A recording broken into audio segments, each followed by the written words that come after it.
Anak DKV setelah lulus jadi apa sih? Beruntunglah kamu anak DKV atau yang sedang mempertimbangkan masuk DKV. Why? Karena di era sekarang ini ternyata desain grafis termasuk ke dalam high income skill atau skill yang bisa menghasilkan kamu banyak uang. Karena kan sebenarnya ada beberapa skill yang cuma bisa memberikan kepuasan diri aja, tapi susah banget untuk earn money. Contoh sederhana yang dekat dengan DKV adalah visual art. Bukan untuk merendahkan anak seni ya, cuman state fakta aja.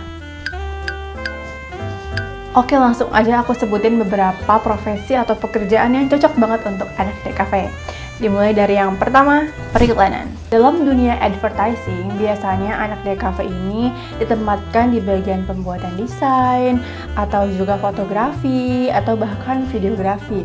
Ilustrasi juga mungkin sih, tergantung dari agensi mana yang kamu apply. Untuk agensi-agensi besar, biasanya mereka punya tim khusus yang menangani di bagian tertentu. Misalnya, dalam pembuatan sebuah poster, itu kan pasti nggak hanya cuma desain ya, tapi ada juga isi dari poster iklannya.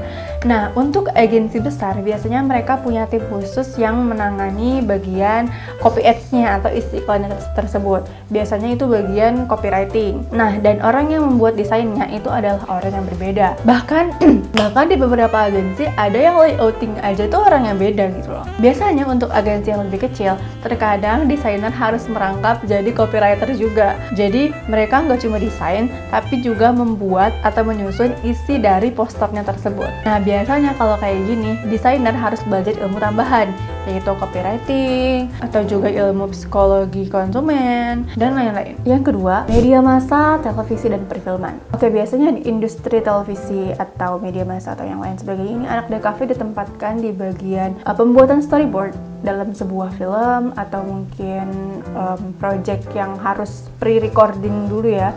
Juga bisa ditempatkan di bagian desain grafis untuk mungkin berita, bisa juga sebagai kameramen, art director, creative director, animator, penata artistik, penata grafis video, dan lain-lain. Lumayan banyak ya, karena orang yang kerja di belakang layar televisi itu juga lumayan banyak. Dan menurut aku karena kita nggak pernah belajar langsung kayak how to be creative director, itu kita nggak pernah belajar kan di bangku perkuliahan. Jadi memang harus nyobain dulu ya satu-satu jobsnya. Dan mungkin setelah itu baru mungkin kita putuskan ya, oke ini jadi penata artistik nih enak deh. Tapi jujur dia aku dari dulu pengen banget jadi art director sih. Yang ketiga, penerbitan dan percetakan atau dunia publishing. Nah, dunia percetakan tuh deket banget kan sama anak DKV. Dimana ada percetakan, di situ pasti ada anak DKV yang lagi nyetak tugas. Nah, kalau pas kuliah, kamu ke percetakan cuma untuk mencetak tugas aja. Setelah lulus, kamu bisa ke percetakan untuk melamar kerja. Posisi yang bisa kamu apply contohnya seperti jasa desain, tuh kan yang di pojokan, terus lagi ngetik-ngetik komputer sama seseorang di sebelahnya, itu kliennya sih. Atau juga bisa jadi layouter dan di beberapa situasi juga bisa jadi ilustrator.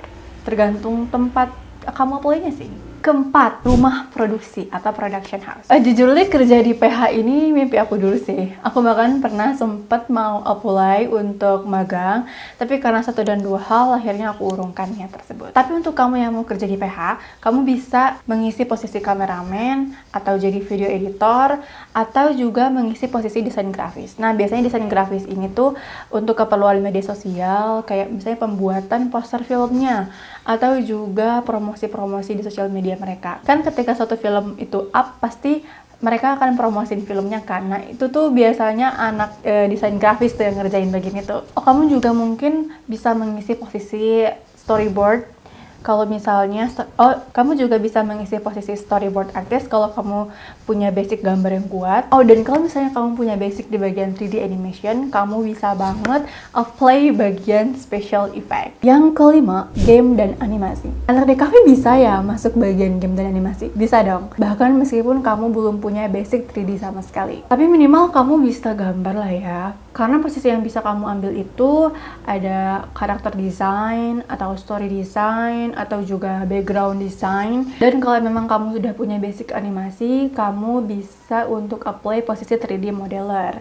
Dan setahu aku kalau di bagian animasi ini ada banyak yang gak cuma bagian 3D modelernya, ada yang cuma bertugas untuk rendering aja, ada yang cuma bertugas untuk pemilihan warna aja gitu, banyak banget. Jadi mungkin ketika kamu udah masuk di dunia animasi dan game itu kamu bisa berubah gitu loh posisinya. Mungkin awalnya kamu cuma jadi karakter desain aja, tapi setelah kamu belajar kamu bisa jadi orang yang render atau ya banyak. It can be happen in all of this work field.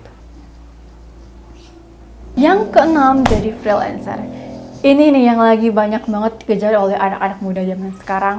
Karena dengan jadi freelancer, kita bisa kerja dimanapun, kapanpun yang kita mau. Dan gaji yang kita terima juga bisa jadi lebih besar daripada budak korporat. Dan yang paling enaknya lagi, nggak ada bos yang ngatur-ngatur kita. Bener kayak gitu gak sih? Perlu aku spill gak sih gak enaknya jadi freelancer? Kalau kamu pengen tahu gak enaknya jadi freelancer, kamu bisa tulis di kolom komentar dan mungkin aku akan bikin videonya nanti. Tapi intinya, jadi freelancer juga salah satu opsi. Cuman ketika kamu memutuskan untuk jadi freelancer, kamu harus belajar juga ilmu menjual diri. Karena ketika kamu jadi freelancer, yang akan ngasih uang dari kamu itu kan klien. Jadi kalau nggak dapat klien, ya kamu nggak akan dapat uang. Gitu kan. Enaknya kalau di era digital ini kamu bisa mendapatkan klien dengan mudah. Kamu bisa memanfaatkan beberapa situs yang mempertemukan antara klien dengan freelancer seperti Upwork, Freelancer, Sribulancer, dan Fiverr, dan lain-lain.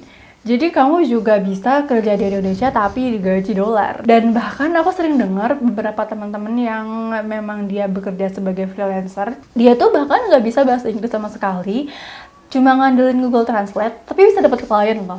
Dan kliennya tuh mau bayar mahal gitu. Jadi ya kalau misalnya kamu mau jadi freelancer, sekalian aja coba jadi freelancer internasional. Yang ketujuh, bisnis. Oke, yang terakhir ini adalah bikin bisnis. Sesuai dengan apa yang kata mentor aku sering bilang, apapun profesinya, pelajari bisnisnya. Karena kalau kita cuma ngandelin kerja doang, ya kapan kayaknya?